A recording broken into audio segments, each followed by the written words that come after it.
quiet suburban neighborhood of Meadow Creek, nestled outside Portland, Oregon, was known for its peaceful tree-lined streets and close-knit community. Within this setting lived the Maxwell family. David, a successful software engineer, Sarah, a dedicated homemaker, and their only child, Emily, a vibrant 12-year-old. Their lives, from an external perspective, appear to embody stability and contentment. David Maxwell, in particular, was a figure of robust health, regularly engaging in outdoor activities and maintaining a careful diet. One crisp autumn morning, the ordinary rhythm of their lives was abruptly shattered. David Maxwell awoke feeling unwell, experiencing a sudden, intense nausea and disorientation. His condition rapidly deteriorated. Sarah, observing the swift and alarming decline, promptly contacted emergency services. Paramedics arrived swiftly at their home, initiating immediate medical intervention, but David's symptoms progressed with bewildering speed. He experienced severe convulsions and lost consciousness within minutes of their arrival. Despite the rapid response and the immediate transportation to the nearest hospital, the medical team's efforts to stabilize David proved futile.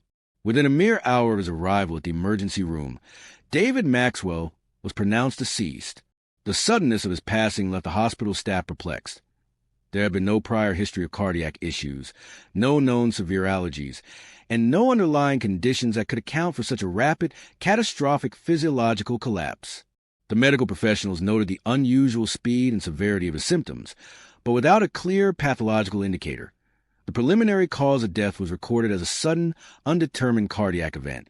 The news of David's unexpected demise sent a profound shockwave through the Meadow Creek community. Friends, neighbors, and colleagues expressed disbelief. David's vitality and apparent good health made his sudden passing seem almost impossible to comprehend. Sarah, now a widow, navigated the immediate aftermath of this profound loss, overseeing funeral arrangements and attempting to comfort their daughter, Emily, who struggled to process the sudden absence of her father. The house, once filled with the routines of family life, now felt eerily silent, its quiet punctuated only by the hushed condolences of visitors. In the days that followed, while the community mourned and offered support, the underlying mystery of David's death persisted. No autopsy was initially mandated by the local coroner's office, giving preliminary assessment on natural, albeit unexplained, cardiac event in a seemingly healthy man. Without a more thorough examination, the specific biological mechanisms that led to his rapid decline remained uninvestigated. This lack of a definitive explanation left a subtle, unsettling question lingering in the background, a quiet counterpoint to more overt expressions of grief. The prevailing assumption was natural causes, but the abruptness of the event suggested an underlying, undiscovered factor. Just a few weeks following the sudden and unexplained passing of David Maxwell, the family home in Meadow Creek, still under the shadow of recent grief, faced another unsettling development. Emily, the 12-year-old daughter, began to exhibit puzzling health symptoms. Initially, it was a general malaise, a loss of appetite, and a noticeable decrease in her usual energy levels. These early signs were dismissed as a natural consequence of emotional trauma following her father's abrupt death. The family, still reeling from one profound loss, attributed Emily's condition to stress and the emotional burden of grief. However, Emily's condition did not improve. Instead, her symptoms steadily worsened and became more specific. She experienced intermittent periods of severe nausea, similar to the initial discomfort her father had reported, followed by episodes of disorientation. Her coordination sometimes seemed impaired, and she frequently complained of profound, inexplicable fatigue that prevented her from attending school or participating in her usual extracurricular activities. These symptoms were inconsistent with typical childhood ailments or the expected physical manifestations of emotional distress. Concerned by Emily's persistent and escalating health issues, Sarah promptly sought medical consultation. Emily was taken to a local pediatrician who, after an initial examination, recommended a series of diagnostic tests. Blood work, urine analysis, and a basic neurological assessment were conducted. The results, however, provided no clear answers. Emily's routine tests came back largely unremarkable, offering no indication of common infections, autoimmune disorders, or other typical explanations for her malaise. The pediatrician expressed a degree of perplexity, acknowledging the child's evident discomfort but finding no obvious medical cause. Despite the lack of a definitive diagnosis, Emily's physical state continued its gradual decline. Her pallor increased, her weight began to subtly decrease, and the episodes of nausea became more frequent and intense. Sarah remained by her daughter's side, outwardly attentive to her needs, carefully administering prescribed medications aimed at alleviating symptoms rather than addressing a root cause. She maintained regular contact with the medical office, expressing her continued concern over Emily's baffling illness. Her demeanor remained composed, a consistent picture of a mother managing a difficult situation under duress. The medical team, increasingly puzzled by Emily's recalcitrant symptoms, decided to admit her to a local children's hospital in Portland for more extensive and specialized evaluation. This involved a battery of advanced tests, brain scans, nerve conduction studies, and more comprehensive blood panels designed to detect rarer conditions. Consulting specialists from various fields, including neurology and internal medicine, reviewed Emily's case. Yet, even with these extensive resources, the consensus remained elusive. Her symptoms defied easy categorization, presenting a complex clinical picture that baffled the experienced medical professionals. There was no fever, no obvious inflammation, no clear viral or bacterial agent. The pattern of her illness seemed to defy conventional medical understanding, leaving the doctors to consider increasingly obscure possibilities. The prolonged period of uncertainty and the inability to pinpoint a cause weighed heavily on the family's closest circle. Friends and relatives, offering support to Sarah and Emily, observed the unfolding situation with a quiet unease. While expressions of sympathy were constant, the unique nature of Emily's illness, following so closely on the heels of her father's sudden, unexplained death, began to foster a subtle, unarticulated concern. It was a pattern, however faint, that seemed to diverge from the realm of unfortunate coincidence. This undercurrent of unspoken questions marked the beginning of a shift, from passive sympathy to a nascent, quiet disquiet about the inexplicable events unfolding within the Maxwell household. The quest for a diagnosis was becoming a search for an underlying explanation that might extend beyond the purely medical realm. Emily's hospitalization at the children's facility in Portland provided no immediate clarity regarding her perplexing condition. Despite the extensive battery of advanced diagnostic procedures, including lumbar punctures, genetic screenings, and specialized imaging of her internal organs, her symptoms continued to defy conventional medical explanation. The consultant neurologist noted intermittent nerve dysfunction, while internal medicine specialists observed subtle metabolic disturbances, yet no definitive disease or syndrome emerged from the voluminous test results. Her profound fatigue persisted, accompanied by increasing episodes of muscle weakness and a general disengagement from her surroundings. The vibrant 12-year-old was steadily receding, her physical state deteriorating without a discernible medical cause. During this period of intense medical scrutiny, a quiet yet persistent, alarm began to resonate with Dr. Evelyn Reed, the lead pediatric neurologist assigned to Emily's case. Dr. Reed possessed decades of experience, having encountered numerous rare and challenging conditions. Emily's presentation, however, felt distinct. The constellation of symptoms, the sudden onset, rapid progression, the neurological involvement, and particularly the resistance to any known treatment, triggered professional intuition that extended beyond typical diagnostic pathways.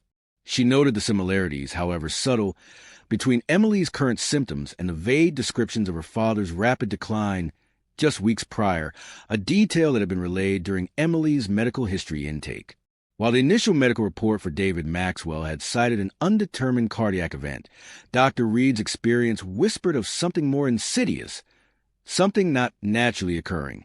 Dr. Reed began to review Emily's case with a heightened level of detail, poring over every minute lab result and every observation from the nursing staff. She paid particular attention to any fluctuations in Emily's condition that seemed to align with the timing of specific interactions or the administration of any substances, however routine. She discreetly consulted with a colleague specializing in environmental toxicology, presenting Emily's complex symptoms in a hypothetical context, without divulging patient specifics initially. The toxicologist's response was guarded, but acknowledged that such an unusual combination of nonspecific symptoms, rapidly progressive and resistant to treatment, could, in rare instances, be indicative of exposure to certain types of obscure or highly potent compounds. These substances often mimic natural illnesses, making them exceedingly difficult to detect through standard medical screens. The suggestion of external influence, however cautiously presented, was met with initial disbelief by some members of the medical team. The concept of a deliberate, covert poisoning felt sensational and outside the realm of their everyday clinical practice. There was no clear evidence, no suspicious circumstances immediately apparent other than the sheer medical enigma. Yet, Dr. Reed's professional persistence and her detailed, methodical presentation of Emily's baffling symptoms slowly convinced her colleagues to consider this unconventional hypothesis. The absence of a natural explanation was, in itself, becoming a compelling argument for an unnatural one. They decided to broaden the scope of their diagnostic testing to include highly specialized toxicology screens designed to detect rare and trace elements not typically present in standard blood or urine panels. Throughout this period, Sarah Maxwell maintained her composed demeanor at Emily's bedside. She was consistently present, attentive to Emily's needs, and engaged in discussions with the medical staff. Her outward appearance was one of concerned, devoted mother facing an unbearable trial. However, Dr. Reed observed a subtle dynamic. Sarah meticulously monitored all medical communications, frequently questioning the necessity of certain specialized tests, particularly those involving more invasive sample collections. Her inquiries were framed as maternal concern for Emily's comfort, but their consistent nature raised an almost imperceptible flag for the vigilant neurologist. Sarah also appeared reluctant to leave Emily alone for extended periods, even when nurses offered to provide constant supervision. This constant presence, while seemingly caring, restricted independent observations by hospital staff. The challenges inherent in detecting a covert act of poisoning were immense. Many toxic compounds leave no immediate forensic trace or degrade rapidly within the body.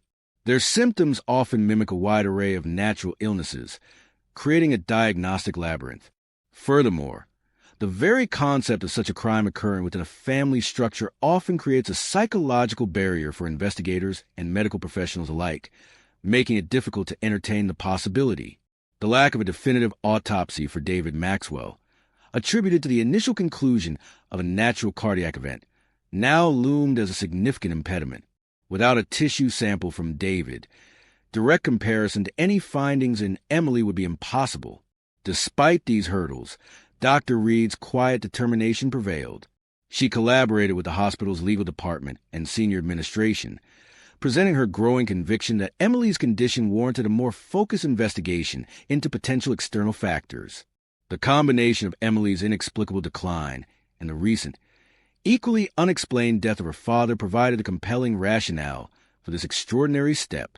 The specialized toxicology panels were discreetly ordered, marking a critical turning point. The focus of the investigation was subtly shifting from merely treating a baffling illness to uncovering its clandestine origin. The stage was being set for law enforcement to become formally involved, as the medical mystery began to reveal a darker, more deliberate possibility. Dr. Evelyn Reed's persistent concerns, meticulously documented and presented to hospital administration, eventually transcended the confines of medical inquiry and reached the attention of law enforcement. Her detailed report, highlighting the inexplicable nature of Emily Maxwell's ongoing illness and drawing careful parallels to the rapid, undiagnosed death of her father, David, prompted the formal involvement of the Portland Police Bureau's Homicide Division. Detective Robert Sterling, a veteran investigator with a reputation for methodical precision, was assigned to the case.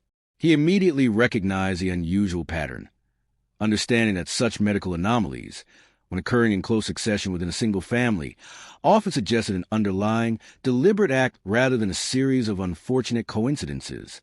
Detective Sterling initiated his investigation by first reviewing all available medical records for both David and Emily Maxwell. He cross-referenced the vague initial symptoms David experienced with the more detailed, progressive symptoms documented for Emily. The similarities, though not absolute, were striking in their non-specificity and their rapid, debilitating onset. He then proceeded to conduct a preliminary interview with Sarah Maxwell, maintaining a professional but observant demeanor. This initial conversation, unlike previous compassionate inquiries from medical staff, carried the subtle undercurrent of official scrutiny. Sarah reiterated her grief and exhaustion, expressing continued confusion about Emily's illness and her late husband's sudden passing. She presented as a grieving mother and widow, yet Detective Sterling's trained eye registered her precise responses, her careful selection of words, and a certain attachment when discussing the specifics of her husband's final moments. The inherent challenges of investigating a potential poisoning were immediately apparent. Unlike cases involving clear physical violence, a covert act of poisoning often leaves no visible crime scene and can be exceptionally difficult to detect, particularly if the substance used is obscure, tasteless, or rapidly metabolized by the body. The time lapse since David Maxwell's death, almost 2 months, further complicated a collection of fresh forensic evidence related to his passing. Detective Sterling understood that the investigation would need to focus heavily on toxicology and the acquisition patterns of potentially harmful substances. His team began to delve into Sarah Maxwell's activities following David's death and preceding Emily's illness. They examined financial records, looking for unusual expenditures or sudden increases in insurance payouts. David Maxwell's life insurance policies were scrutinized for any recent changes in beneficiaries or coverage amounts. They also investigated Sarah's online activity, searching for any unusual inquiries into specific chemicals, rare compounds, or medical symptoms. The digital footprint, often overlooked by individuals who believe their actions are unseen, became a silent repository of potential clues. They checked local pharmacies and online retailers for purchases of highly controlled or unusual substances that might not raise immediate red flags in isolation, but could be significant in context. Sarah Maxwell's behavior continued to be a focal point for both the medical team and law enforcement. While she remained outwardly cooperative, providing access to records and responding to questions, her responses often contained subtle inconsistencies when cross-referenced with other information. For instance, when asked about David's final hours, her narrative occasionally varied slightly from earlier accounts given to paramedics or hospital staff. Her apparent reluctance for Emily to undergo certain highly specific tests that might detect unusual substances, framed as concern for her daughter's discomfort, also added to the mounting internal list of observations by Dr. Reed and now by Detective Sterling. Sarah's composure, once seen as strength and grief, now appeared almost too controlled, lacking the natural emotional fluctuations expected in such devastating circumstances. The complexity of the case underscored the critical need for comprehensive evidence. A pivotal decision was made. Given the compelling similarities between Emily's mysterious illness and David's unexplained death, and the growing suspicion of a non-natural cause, Detective Sterling formally requested a court order for the exhumation of David Maxwell's body. This was a significant legal and emotional step, but it was deemed absolutely essential to obtain the necessary biological samples that could confirm or deny the presence of any toxic substances. The court granted the order, acknowledging the unusual and concerning pattern of events. The exhumation proceeded with respectful solemnity, overseen by medical examiners and forensic specialists. Tissue samples were carefully collected and immediately sent to specialized toxicology laboratories, equipped to detect an extremely wide range of compounds, including those that are difficult to identify through standard panels. This process would take time, as these advanced tests were complex and required meticulous analysis. Throughout this period, the collaboration between Dr. Reed and Detective Sterling became paramount. Dr. Reed provided continuous updates on Emily's deteriorating condition, sharing every new observation and the results of the specialized in-hospital toxicology screens she had initially ordered. While these initial screens had not yet yielded a definitive positive for a specific poison, they were systematically ruling out a vast array of common toxins and diseases, further narrowing the possibilities and strengthening the hypothesis of a highly unusual, possibly rare substance. The joint effort between medical expertise and law enforcement investigation was building a quiet, methodical case, piece by painstaking piece, against a perpetrator who likely believed their calculated actions were beyond detection. The silent suffering of Emily Maxwell was beginning to reveal the chilling truth behind her father's sudden, unexplained demise. The weeks following the exhumation of David Maxwell's body were marked by an intense, collaborative effort between forensic pathologists, specialized toxicologists, and Detective Sterling's investigative team. The tissue samples, meticulously collected from David's remains, underwent an exhaustive battery of highly specialized analyses at an advanced forensic laboratory. These tests were designed to detect even trace amounts of obscure or rapidly metabolized compounds that would bypass standard postmortem examinations. Simultaneously, Emily Maxwell remained hospitalized, her condition stabilized but still baffling, as doctors continued their efforts to understand her persistent malaise, while the results from her own specific toxicology panels were also pending. The breakthrough arrived approximately 4 weeks after David's exhumation, a period of quiet, nerve-wracking anticipation. The toxicology report from David Maxwell's remains arrived at Detective Sterling's desk. The findings were stark and definitive. David Maxwell's system contained significant, lethal concentrations of thallium, a heavy metal commonly found in some rodenticides and insecticides, known for its tasteless, odorless nature and its insidious ability to mimic a wide array of natural illnesses before causing catastrophic organ failure. Its presence was unequivocally the cause of David's rapid and perplexing decline, transforming his undetermined cardiac event into a clear case of deliberate poisoning. Immediately, the focus intensified on Emily.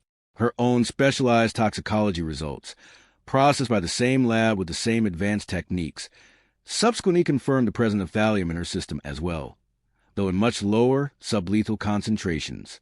This explained her chronic, debilitating symptoms, which were consistent with chronic thallium exposure, including neurological distress and general systemic failure.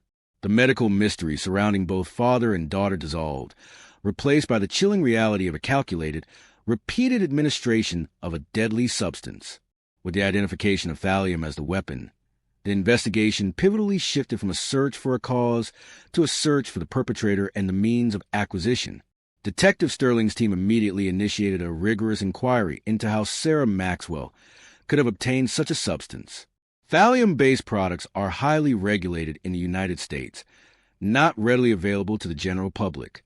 Their investigation uncovered an online purchase made several months prior to David's death, under an obscure account name, and utilizing a prepaid gift card. A quantity of specialized industrial-grade rodenticide, known to contain thallium, had been ordered from an international chemical supplier. The shipping address linked directly back to a rarely used P.O. box in a small town outside Portland, rented under a false name, but whose rental payment could be traced to a credit card associated with Sarah Maxwell's financial records. Further examination of Sarah Maxwell's digital activities revealed a disturbing pattern. Alongside her seemingly innocuous online searches for grief support and childhood illnesses, there were hidden browser histories of inquiries into undetectable poisons, symptoms of heavy metal poisoning, and how to get rid of thallium. These searches, carefully concealed behind layers of encryption and private browse, were ultimately retrieved by forensic cyber specialists, painting a chilling picture of premeditation and meticulous research. The motive, previously a perplexing unknown, also began to crystallize. Financial records uncovered by investigators revealed that David Maxwell held a substantial life insurance policy, totaling over $2 million, which had been updated in the preceding year, designating Sarah as the sole beneficiary. While life insurance payouts are common after a spouse's death, the magnitude of the policy combined with the revelation of the murder weapon provided a powerful financial incentive. Furthermore, discreet inquiries into Sarah's recent social life uncovered a nascent, concealed relationship with an individual from out of state, a connection that had begun several months prior to David's death. This burgeoning relationship, alongside the financial windfall, provided a compelling secondary motive for Sarah to orchestrate a new life, free from her current marital obligations and any potential constraints of caring for a sick child. As the evidence mounted, the atmosphere around Sarah Maxwell shifted palpably. She continued to maintain her outward composure, but her interactions with both the medical staff and Detective Sterling became increasingly guarded. When confronted with preliminary questions regarding the online purchases or the strange search histories, she offered vague denials, attributing them to accidental clicks or general curiosity. Her demeanor, once perceived as stoicism, now appeared as calculated deflection, a facade of innocence slowly cracking under the weight of irrefutable scientific and circumstantial evidence. She frequently inquired about the specific results of Emily's toxicology tests, seemingly as a concerned parent, but her persistence conveyed an underlying anxiety about what might be discovered. The seamless collaboration between Dr. Reed, who provided critical medical insights into the specific effects of thallium poisoning, and Detective Sterling's team, which painstakingly traced the acquisition and administration of the poison, proved instrumental. They had successfully peeled back the layers of deception, turning two seemingly inexplicable medical tragedies into a clear-cut case of intentional harm. The discovery of thallium in both David and Emily Maxwell had transformed an already somber case into a chilling narrative of betrayal and calculated crime. Emily's recovery, though slow and arduous, commenced as medical staff, now aware of the specific toxin, could begin targeted treatment to remove the remaining thallium from her system, offering a glimmer of hope amidst the unfolding darkness. The stage was now set for a confrontation with the individual at the center of this insidious plot. With the conclusive toxicology reports confirming thallium poisoning in both David and Emily Maxwell, and the meticulous investigative work linking Sarah Maxwell to the acquisition of the lethal substance and a clear motive, Detective Sterling's team was ready to proceed. The evidence formed an undeniable narrative of premeditated harm. A formal interview was arranged at the police bureau. When confronted with the irrefutable laboratory results and the detailed account of her online purchases and hidden search histories, Sarah Maxwell's composed demeanor, which had served her throughout weeks of subtle scrutiny, finally began to fracture. She offered strained denials, attributing the thallium in her husband's system to accidental exposure from garden pesticides, and Emily's illness to a bizarre, unrelated medical anomaly. Her explanations were illogical, contradicting the overwhelming scientific data presented. Following this final interview, Sarah Maxwell was formally arrested and charged with the first-degree murder of David Maxwell and the attempted murder of Emily Maxwell. The arrest of Sarah Maxwell sent immediate shockwaves through the quiet community of Meadow Creek and garnered significant media attention across Portland.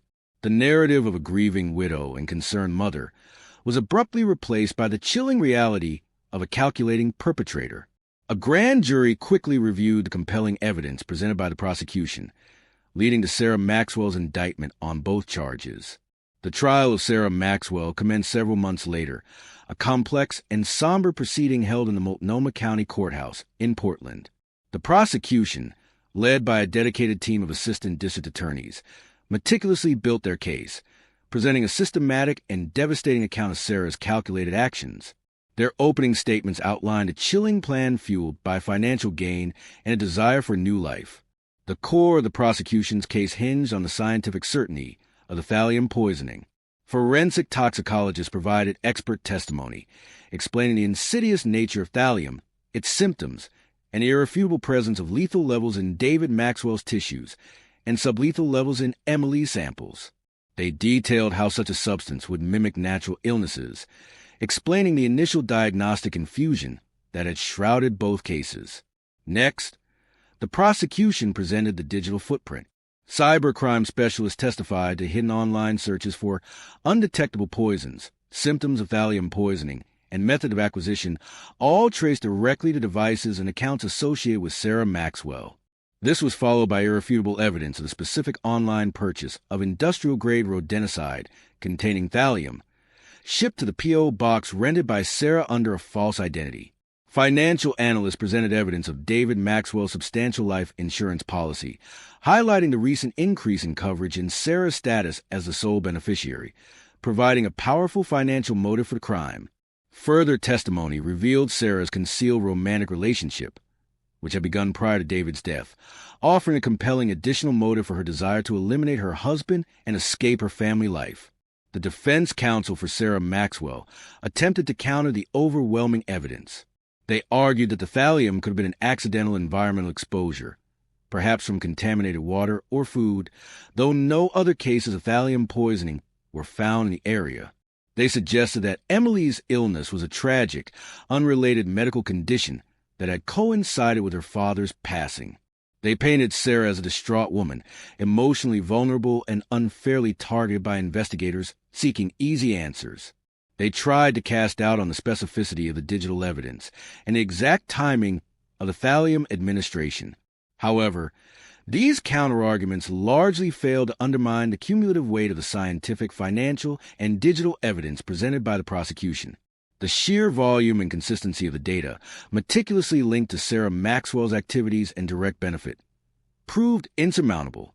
Throughout the trial, Emily Maxwell, still recovering but steadily improving, became a quiet symbol of the immense harm inflicted. She was not required to testify, but her slow, arduous journey back to health, now that the source of her poisoning had been removed, underscored the malicious intent behind her prolonged illness. Her progress was regularly updated to the court, a living testament to the effects of the poison her mother had administered. After several weeks of detailed testimony and cross-examinations, the jury began its deliberations. The process was thorough, reflecting the gravity of the charges. Ultimately, the jury returned with its verdict. Sarah Maxwell was found guilty of the first-degree murder of David Maxwell and the attempted murder of Emily Maxwell. The courtroom remained silent as the judgment was rendered, followed by a palpable sense of resolved gravity.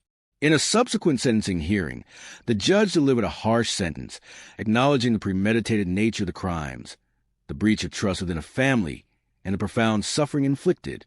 Sarah Maxwell was sentenced to life imprisonment without the possibility of parole for David's murder, along with a significant concurrent sentence for the attempted murder of Emily. The truth of her mom's plan had been unequivocally laid bare. It was a calculated, insidious scheme, executed with methodical precision designed to escape detection. Sarah Maxwell's plan had involved the careful research and acquisition of a difficult-to-detect poison, its administration to her husband to secure a life insurance payout and eliminate an impediment to her new relationship, and the subsequent, repeated poisoning of her own daughter to either remove another perceived burden or perhaps to maintain the illusion of a family tragedy. But the unwavering efforts of medical professionals, coupled with the relentless dedication of law enforcement and the irrefutable power of scientific evidence, had ultimately exposed the chilling reality. Justice had been served for David Maxwell, whose quiet life was stolen by an act of profound betrayal, and for Emily Maxwell, who endured horrific suffering but survived to see accountability delivered. The community of Meadow Creek, once baffled by unexplained tragedies, now understood the devastating extent of a plan that defied comprehension. Thank you for watching. Like, share, and subscribe for more.